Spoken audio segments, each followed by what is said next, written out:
What happened after you got pregnant as a teenager? When I broke down and told my dad that I was pregnant, he didn't care that it was because a man twice my age forced himself on me. All he saw was disgrace to the family. He threw me out in the snow in the middle of the night. I spent the night in the park bathroom trying not to freeze to death while touching my stomach and thinking about this baby I never wanted. Miss Nyla found me the next morning sleeping in the school bathroom because I couldn't stay in the park with those men who kept circling back. She was my English teacher who always said I could write my way out of this town if I just kept believing in myself. She took one look at my garbage bags and I completely broke down. I sobbed so hard I couldn't breathe. "You're coming home with me," she said, and I collapsed against her because nobody had hugged me since that night with that man, and I needed someone to tell me I wasn't disgusting. She canceled her classes and drove me to her house. I cried the whole way because kindness felt so foreign. Miss Nyla lived alone in a house full of books and cats that wouldn't leave my stomach alone like they could sense the life inside. She made me a bedroom in her office and came to every doctor's appointment where nurses assumed she was my mother, and we never corrected them. At night, she'd hold my hair during morning sickness and tell me about her wife Marina who died 3 years ago. They'd tried for kids for a decade but ran out of time. "Maybe you're both my second chance," she whispered, while I threw up again. And I sobbed because this stranger was being the mother mine refused to be. We fell into a routine where she watched me do online school while I helped grade papers. Slowly, my belly grew, and so did this feeling that maybe I could love this baby even though I hated how it started. She'd put her hand on my stomach and tell the baby about all the books they'd read together and all the places they'd see, and I started believing we could actually do this. When Oliver was born, Ms. Nyla held my hand through 19 hours of labor while I screamed and begged for my mother who never came. My parents ignored every call from the hospital. She cut his cord and was the first to hold him after me. We both cried when he grabbed her finger with his tiny, perfect hand. "Can he call you Grandma?" I asked, and she sobbed yes while kissing his tiny head. We went home together and built this strange, beautiful life in her little house. She taught him songs in different languages while I taught him to laugh at my silly faces. He took his first steps reaching for her glasses because they sparkled in the light. He said Mama to me and Nana to her, and I finally understood that family was about choosing each other every single day. We were happy in a way I never thought possible after everything that happened. My father showed up when Oliver was 2 after my cousin posted a photo of us at the park without my permission. He stood on the porch in his expensive suit saying Mom was dying of guilt and wanted to meet her grandson. "Come home and apologize for the shame you caused and maybe we can work something out," he said, like I was the one who'd done something wrong. Miss Nyla stepped between us and told him to leave before she called the police about child abandonment. "That's my daughter you're interfering with," he screamed while Oliver cried and clung to my legs terrified of this angry stranger. "She became my daughter the day you threw her away," Ms. Nyla said in that voice that could silence any classroom full of teenagers. My father's face went purple with rage. He pointed at her and screamed that she was a predator taking advantage of vulnerable girls, and he'd make sure everyone knew what she really was. I wanted to disappear into the floor, but Ms. Nyla just smiled and said, "Everyone already knows I'm the woman who saved your daughter when you failed her." The next morning, Miss Nyla didn't come to breakfast, and my heart knew something was wrong before my brain did. I found her on her bedroom floor clutching her chest and gasping my name like she needed to tell me something important. The paramedics worked on her for 40 minutes while she kept trying to reach for me. Oliver kept asking why Nana wouldn't wake up and why her face looked so gray. I begged them to try harder because she's the only family we've ever had. She survived, but at the hospital had to be put on life support where the machines were doing all the breathing and pumping. "She made you medical proxy last year," the doctor said, showing me papers while my hands shook too hard to read them. "She doesn't want extraordinary measures, so you need to decide soon whether to continue life support." I held her hand while Oliver played with her fingers, not understanding why she wouldn't squeeze back like she always did during their morning game. I kept whispering, "Please don't leave us." The doctor came back 20 minutes later with a thick stack of papers that made my stomach drop. He pulled a chair next to me and started flipping through pages while Oliver played with a teddy bear the nurses gave him. The papers had so many medical words I couldn't understand through my tears. Oliver kept making the bear dance on Miss Nyla's arm like maybe that would wake her up. I watched the doctor's mouth move, but the words about brain function and organ systems turned into white noise. My phone buzzed with texts from people at the school asking what happened. I ignored them all and tried to focus on the doctor pointing at different sections. Oliver dropped his bear and started pulling at my sleeve because he was hungry. The doctor kept talking about decisions I'd need to make soon. I picked up Oliver and bounced him on my hip while the doctor explained power of attorney meant I had to decide everything. My hands were shaking so bad I couldn't even sign where he showed me. Oliver started crying because the machines were beeping too loud. I asked the nurse at the desk for the number for social services because I had no idea what to do with Oliver during all this. She handed me a card for someone named Thea Merritt who specialized in family crisis situations. I called from the hallway while Oliver played with the water fountain buttons. Thea answered on the second ring and said she'd be there within an hour. She showed up with a whole bag of coloring books and goldfish crackers like she'd done this 100 times before. Oliver immediately grabbed the crayons and started drawing on the hospital notepad. Thea sat next to me and explained she could arrange emergency childcare while I dealt with medical decisions. She had this calm way of talking that made my breathing slow down. The attending physician came to get me for a meeting in the family room down the hall. Thea stayed with Oliver so I could actually listen this time. The doctor spread out brain scan images on the table that looked like black and white clouds. He pointed to dark spots where there should have been light areas. The test showed almost no brain activity beyond basic STEM functions. He explained Missy Nyla's advance directive said she didn't want machines keeping her alive if she couldn't recover. The words felt like rocks in my throat. I asked him to repeat everything slower, so I could write it down. He went through each machine and what it was doing for her body. The ventilator was breathing for her completely. Her heart needed medicine to keep beating regularly. I wrote every word in the notebook Thea gave me.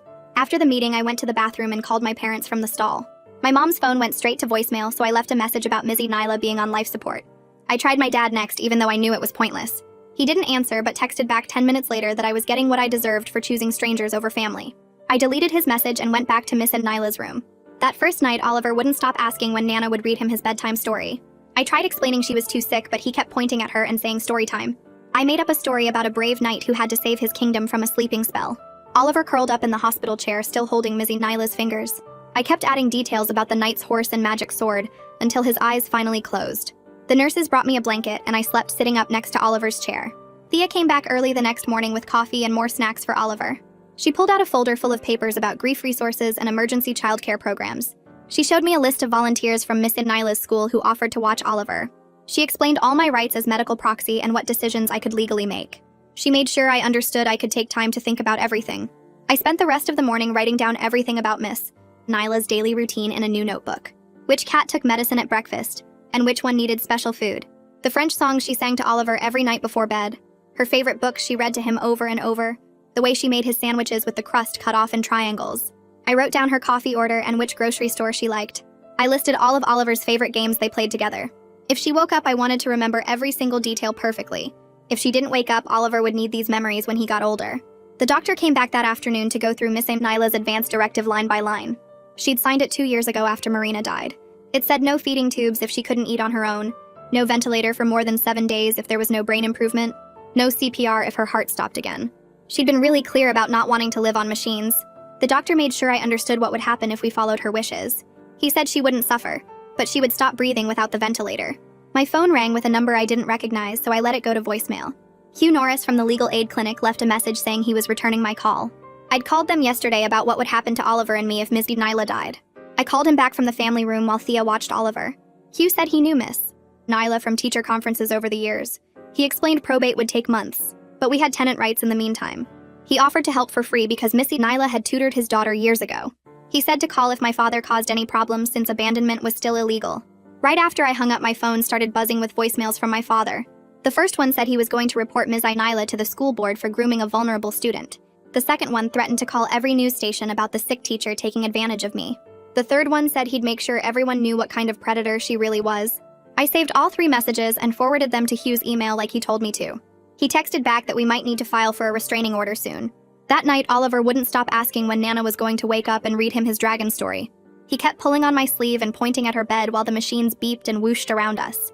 I tried distracting him with the coloring books Thea left, but he threw them on the floor and started crying harder. His face turned red and he screamed, "Nana! Nana!" over and over until he started gagging.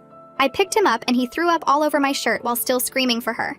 The nurses brought me a clean scrub top and I changed in the bathroom while Oliver pounded on the door. I came out and he grabbed my legs so hard his little fingernails dug through my jeans.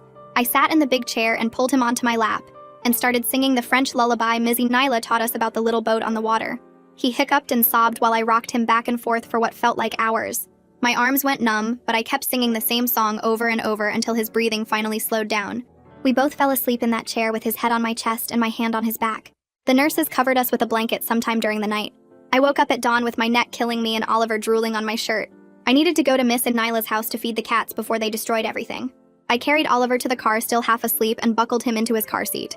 The drive felt weird without Miss Nyla telling me to watch my speed. The cats were crying at the door when we got there and the big orange one tried to escape between my legs. I poured food into all their bowls while they rubbed against my ankles. Oliver sat on the kitchen floor petting the gray kitten that always slept on his bed. I went to Missy Nyla's room to get her insurance papers and saw Marina's photo album on the nightstand. I sat on the bed and opened it to see pictures of them at the beach, at restaurants, at what looked like a fertility clinic. There were receipts tucked between pages for treatments that cost thousands of dollars. One photo showed them holding baby clothes they'd bought with a note that said, "Someday." Another showed Miss Nyla crying at what must have been Marina's hospital bed. The last page had a letter Marina wrote that said, "Find your babies another way, my love." I understood then why Miss Nyla held Oliver so tight that first night. My phone rang and it was Diane Booker from Ms. Nyla's school saying she heard what happened and wanted to help. She came to the hospital an hour later with a bag of sandwiches and juice boxes. She told me she'd watch Oliver while I met with the doctors about next steps. She said Miss Nyla talked about us all the time in the teacher's lounge and showed everyone Oliver's pictures. While she played blocks with Oliver, I met Hugh in the hospital cafeteria, where he spread out legal papers on a sticky table. He explained my father could try to challenge my proxy status, but courts rarely overturn properly executed documents. He helped me write down everything about our living situation, including dates, doctor visits, school enrollment, everything that proved Ms. Nyla was Oliver's real guardian. He said to keep documenting everything in case my father tried to claim I was unfit. My phone rang with a blocked number, and it was someone from the school's HR department. They said someone filed a complaint about Miss Nyla having an inappropriate relationship with a student. The woman sounded embarrassed and said it was probably nothing, but they had to investigate. Diane overheard and immediately called the principal to explain the real situation. She said she'd get every teacher who knew us to write statements. The attending physician found me in the hallway and suggested bringing in the hospital ethics committee. He said given my age and the decision I had to make, it would help to have their guidance. I agreed because I needed someone to tell me I wasn't killing the only person who ever loved us. The ethics committee met with me 2 days later in a small conference room that smelled like old coffee. I told them everything from the beginning, including the assault, my father throwing me out, Ms. Nyla taking us in, becoming our family. One woman kept wiping her eyes while another man took notes. They asked about Miss Nyla's wishes, and I showed them her advance directive. They asked about our relationship, and I showed them the proxy papers. They asked if I understood what would happen, and I said yes, even though my hands wouldn't stop shaking. Diane came back the next day with a folder full of letters from other teachers. They all said the same thing about how Miss Nyla watched Marina suffer on machines and made them promise to let her go peacefully. One letter described a conversation where Miss Nyla said she'd rather die quickly than linger without dignity. Another mentioned how she cried after visiting Marina's mother, who was kept alive on machines for months. That afternoon, my father showed up at the ICU demanding to see his grandson. The nurses called security when he started yelling about his rights as a grandfather. I heard him screaming that I was a minor and had no right to make medical decisions. Security had to physically drag him out while he threatened to sue everyone. Hugh immediately filed for an emergency restraining order, and the judge granted it based on the threatening voicemails. Thea came back with a schedule she'd created with teachers from Miss Nyla's school. They'd all volunteered to watch Oliver in shifts so I could handle the legal stuff and medical meetings. The district approved emergency daycare vouchers and even offered grief counseling for both of us. The next morning, the ethics committee called me back to that small conference room where 3 doctors and 2 social workers sat around the table with folders open. They went through Miss Nyla's advance directive line by line and showed me her handwritten notes in the margins about not wanting machines. One doctor explained that her brain scans showed almost no activity, and the damage from lack of oxygen was too severe to recover from. They said I was honoring her wishes by letting her go peacefully, instead of keeping her body alive when her mind was already gone.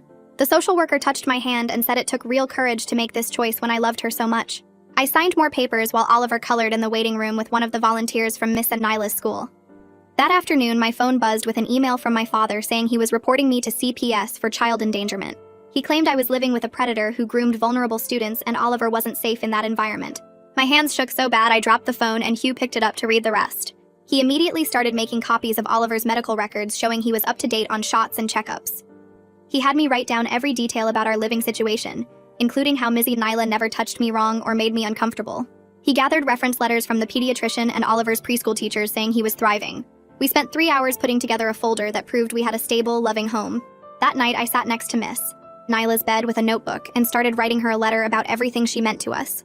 I told her about the first night she found me in the school bathroom and how her kindness saved my life. I wrote about how she taught Oliver to count in Spanish and sing songs in languages I didn't even recognize. I promised to keep reading him books every night the way she did, and to teach him about Marina when he was old enough to understand. I read it out loud even though the machines just kept beeping and her chest only moved because of the ventilator. Oliver climbed onto the bed and patted her face, asking why Nana's eyes wouldn't open. The doctor came in the next morning and asked when we wanted to schedule the withdrawal of life support. My whole body went cold, but I knew waiting wouldn't make it easier. We set it for tomorrow afternoon at 2 o'clock so the teachers who loved her could come say goodbye. The hospital chaplain asked if I wanted him there, and I said yes because Miss Nyla went to church sometimes, even though she said God had some explaining to do about Marina. Diane arrived the next day carrying Miss Nyla's favorite book of Neruda poems that she kept on her nightstand. She sat in the chair and read, "Tonight I can write the saddest lines in Spanish first, then English," while tears ran down her face. Oliver held Miss Nyla's hand and kept saying, "Nana, wake up," until I had to carry him to the hallway because I couldn't handle his confusion. When we came back, he kissed her cheek and said, "Night-night, Nana," like it was just another bedtime and she'd be there in the morning. 2 days later, we were at Missy Nyla's house feeding the cats when someone knocked hard on the door. A woman with a clipboard said she was from CPS responding to a welfare check request. She walked through the house taking pictures of Oliver's room and the kitchen and checking the fridge for food. She asked Oliver if anyone hurt him and he just showed her his toy trucks. She looked at his clothes and checked for bruises and wrote notes about how clean the house was. She said someone reported that I was being sexually exploited, but she could see that wasn't true. She gave me her card and said the case would probably be closed, but I might get another visit. Hugh called me an hour later saying the judge signed the restraining order against my father. He couldn't come within 500 feet of us or contact us in any way for 6 months. The judge read the emails and voicemails and said my father was clearly threatening and harassing us during a medical crisis. If he violated it even once, he'd be arrested immediately. The next afternoon at exactly 2 o'clock, the medical team came into Ms. Nyla's room where Diane and the chaplain were already waiting. The respiratory therapist explained they would turn off the ventilator and remove the breathing tube, so she could pass naturally. I held Oliver on my lap and started singing the French lullaby Ms. Nyla always sang to him at bedtime. The machines went quiet one by one and her breathing got shallow and uneven. I kept singing while Diane held her hand, and the chaplain said a prayer. After 8 minutes, her chest stopped moving and the heart monitor showed a flat line. I whispered, "Thank you for choosing us and for being the mother I needed when mine threw me away." The funeral director met with me the next day in a small office that smelled like flowers and carpet cleaner. He showed me caskets, but I said Ms. Nyla wanted cremation because she thought spending thousands on a box was stupid. We picked a simple urn and I asked for donations to go to the literacy program at the library instead of flowers. He helped me write the obituary and choose a date for the memorial service at the school. Everything felt like I was watching someone else make these choices for a stranger, instead of the woman who saved us. Thea came over that evening with a stack of forms for survivor benefits and grief counseling programs. She helped me fill out applications while Oliver napped on the couch exhausted from crying he didn't understand. She found a support group for young mothers and one for kids who lost grandparents that met at the community center.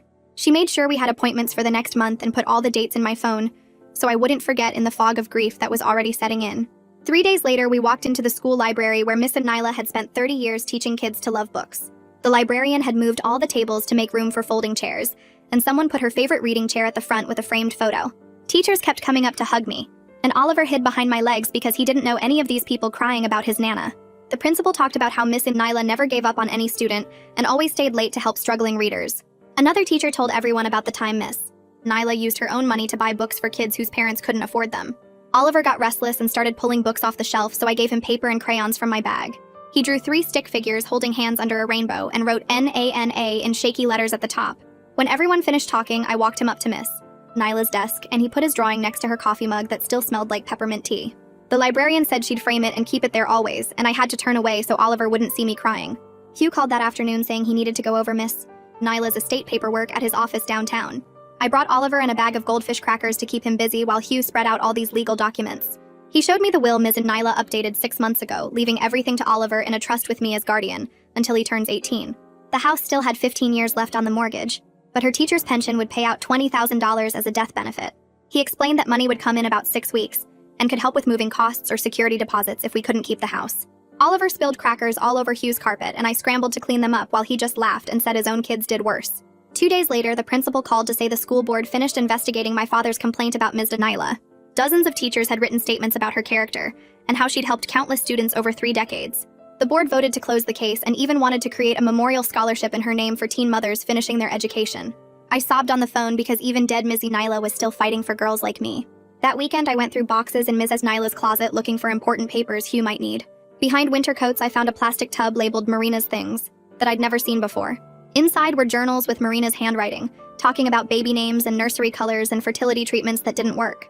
The last entry was dated 2 weeks before she died and said maybe God had different plans for their family. She wrote about accepting that motherhood might come in unexpected ways, and I realized Oliver and I were those unexpected ways. Oliver started waking up screaming for Nana every night, and wet his bed 3 times that week even though he'd been potty trained for months. The pediatrician said grief makes kids go backward sometimes and to just keep his routine steady. I sang Miss Nyla's French songs and read her favorite books, but he kept asking when she was coming back from the doctor.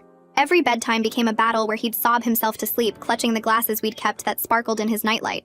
The public memorial at the community center was scheduled for Saturday, and I dreaded it because more strangers would cry about losing her.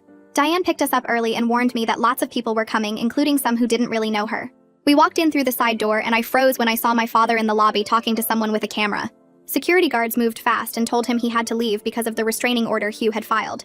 My father started yelling about his rights, but 3 teachers formed a wall between him and us while security walked him out. Miss Booker held Oliver while I shook, and other teachers surrounded us like bodyguards until my father's car left the parking lot. The service went on without him, but I couldn't focus on the speeches because I kept watching the doors. Monday morning, a woman from the bank called about the house and asked me to come discuss our options. She explained that during probate we could stay, but eventually someone would need to qualify for the mortgage or we'd have to sell.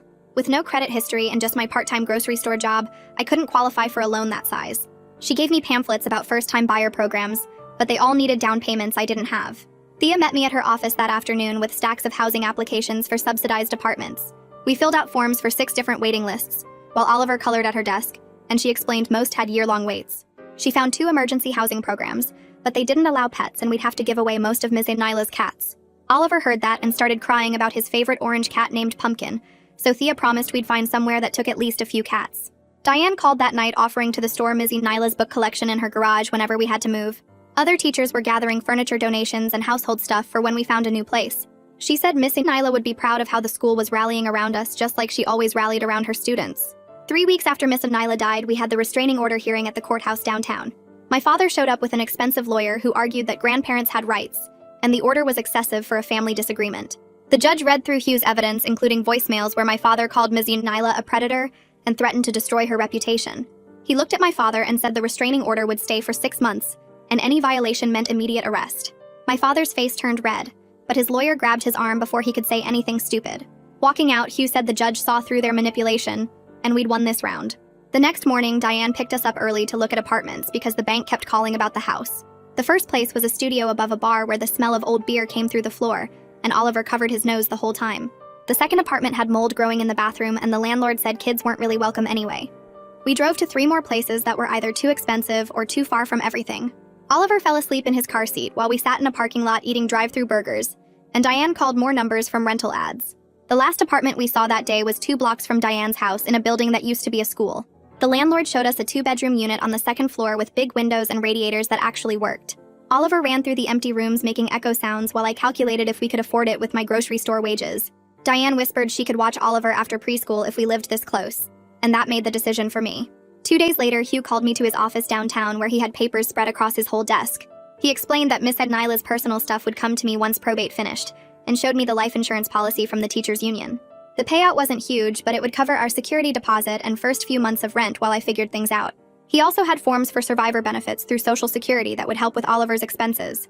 I signed everything while Oliver played with Hugh's stapler and tried not to cry about how Ms. Nyla was still taking care of us, even after she was gone. The new preschool started the following Monday, and Oliver screamed when I tried to leave him in the classroom. The teacher had to hold him while I walked out, and I could hear him crying all the way to the parking lot. I sat in my car for 20 minutes before driving to work because leaving him felt like ripping off my own arm. When I picked him up that afternoon, he was playing with blocks and barely looked up when I came in. The teacher said he calmed down after snack time and even made a friend during story hour. Each day got a little easier, and by Friday, he was running into the classroom without looking back. That weekend, I opened my laptop and found the email Ms. Nyla had sent months ago about a writing grant for single moms. The application was still open, and I spent all night filling out forms and writing the required essay about my goals. I wrote about wanting to tell stories that mattered and help other girls who felt trapped like I had been. The grant covered 6 online classes and included money for a used laptop, which I desperately needed since mine kept freezing. I submitted everything at 3 in the morning and felt like Ms. Nyla was sitting next to me the whole time. 3 weeks later, we did the final walkthrough at Ms. Nyla's house with Hugh and a real estate agent. Oliver ran straight to her bedroom and started collecting all her reading glasses from the nightstand and dresser. He lined them up on the floor, counting each pair, and I couldn't tell him no when he asked to keep them all. We packed 2 boxes of books that Oliver picked because they had pretty covers, and another box of photo albums including all the pictures of Marina. The cats had already gone to other teachers, except for Pumpkin, who would come with us to the new apartment. I took Miss Nyla's favorite cardigan that still smelled like her lavender lotion, and the coffee mug that said, "World's okayest teacher," which always made her laugh. Moving day came on a Saturday when 8 teachers showed up with trucks and vans. They wouldn't let me carry anything heavier than a pillow and formed an assembly line up the stairs to our new apartment. Miss Booker organized everything like a military operation with labels on every box and a diagram of where furniture should go. Oliver directed traffic from the hallway, telling everyone where to put his toys while Pumpkin hid under the bathroom sink. By lunch, everything was inside, and the teachers had even hung pictures and made the beds. They brought casseroles and filled our freezer with meals that would last 2 weeks. That first night, I set up Oliver's room exactly like it had been at Miss Nyla's house, with his dinosaur lamp and star stickers on the ceiling. We read the same 3 books we always read, and I sang the French song Ms. Nyla had taught us, even though my pronunciation was terrible. Oliver asked if Nana knew where we lived now, and I told him she was always with us in our hearts, and in all the things she taught us. He fell asleep holding her glasses, and I sat on his floor for an hour just watching him breathe. A month later, Hugh called to tell me my father had sent letters to my work through his lawyer trying to establish contact. The restraining order specifically said no third-party contact, and the judge wasn't happy when we went back to court. My father's lawyer argued it was just a misunderstanding, but the judge read the letters out loud, including the part where my father called me an unfit mother living in sin. She extended the order for a full year and told my father that one more violation would mean jail time, and she meant it. His face turned red, but he didn't say anything this time. 3 months after Miss Nyla died, Hugh called with good news about the estate. After the house sold and all the bills were paid, there was a small amount left over that would come to Oliver through the trust. It wasn't enough to change our lives, but it was enough for an emergency fund, which we'd never had before. I put it in a savings account and promised myself I'd only touch it for real emergencies. That same week, Oliver brought home a picture from preschool that made me cry in the parking lot. He'd drawn 3 people holding hands with a cloud above them and another person reading a book in the cloud. His teacher had written, "My family" at the top, and framed it with popsicle sticks painted gold. When I asked Oliver about it, he said that was us on the ground and Nana in heaven still reading stories. We hung it in the corner of the living room where we'd put Miss Nyla's books, and every night Oliver would say goodnight to the picture before bed. The online writing class gave us an assignment about family that week, and I stayed up after Oliver went to sleep typing about Missy Nyla and what she meant to us. My fingers moved across the keyboard telling our story about the teacher who became our mother when nobody else would take us in. I wrote about her reading to Oliver in different voices and teaching him to count in 3 languages, and how she never made me feel ashamed about what happened to me. The instructor emailed back saying my essay made her cry and asked if I'd read it at the local women's shelter where she volunteered on weekends. My hands shook when I walked into that room full of women who looked tired like I used to look. But I thought about Missy Nyla standing up to my father and kept reading even when my voice cracked. Some women nodded and others wiped their eyes, and afterwards 3 of them came up to hug me and say they needed to hear that chosen families were real families too. 2 weeks later, Diane called to say the school was putting up a plaque in the library for Miss Nyla's 30 years of teaching, and asked if Oliver and I wanted to come to the ceremony. We dressed in our nicest clothes, which weren't that nice, but nobody cared, and Oliver stood on his tiptoes to touch the brass plate with her name on it. Every time Diane brought us back to visit the library after that, Oliver would run straight to the plaque and press his small hand against it, saying hi to Nana like she was right there listening. Our evenings settled into this routine that felt holy somehow, with the cats curled around our feet, while Oliver picked books from the boxes we'd kept from Miss Nyla's collection.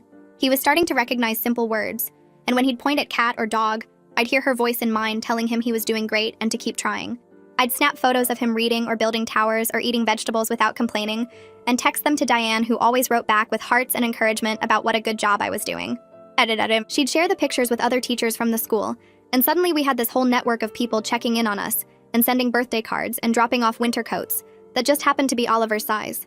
4 months after we lost Miss Nyla, I was folding laundry while Oliver played with his dinosaurs, making them have conversations about going to the school, and I realized we were actually okay. Not perfect, because we still cried sometimes and Oliver still asked when Nana was coming back. But we had food and a roof and people who cared about us, and Oliver was laughing again with that real belly laugh that made his whole face light up. Oliver's preschool graduation came in May, and he insisted we save a seat for Nana even though I tried to explain she couldn't come. He put her reading glasses on the empty chair next to me, and when other parents looked confused, I just smiled and let them think whatever they wanted, because explaining would take too long. He walked across that little stage in his paper cap to get his certificate, and waved at the empty chair before waving at me, and I took so many pictures my phone ran out of storage. That same week, I got the acceptance letter from community college for their nursing program, with a financial aid package that would cover most of the costs. It wasn't the writing career Miss Nyla always said I'd have, but it was stable work where I could help people the way nurses helped us when Oliver was born, and when Miss Nyla was dying. I could work nights while Oliver slept and study during his school hours, and in 3 years we'd have health insurance and steady income, and maybe even a car that actually started in winter. The night before my first class, I pulled out Marina's photo album and sat with Oliver on his bed looking at pictures of Missy Nyla when she was young and happy with her whole life ahead of her. There was one of her and Marina at their wedding laughing at something off camera, and another of them painting their first house together, and one where Miss Nyla was reading to a classroom full of kids who looked just as focused as Oliver did during story time. Oliver traced his finger over her face in each photo, asking me to tell him the stories behind them, even though I only knew what Miss Nyla had told me during those long months of morning sickness. When we got to the last picture, which was Miss Nyla holding Oliver as a newborn while I slept in the hospital bed behind them, he pressed his hand flat against the page and said, "Nana loved us so much, didn't she?" I pulled him close and told him yes, she loved us more than anything in the whole world, and he nodded with this sleepy certainty that made my chest tight because he'd never doubt that love, even though she was gone. That's today's story wrapped up. I'm really thankful you were here because it makes telling these moments so much more special. Hopefully it brightened your day a little. Subscribe if you'd like to share more like this.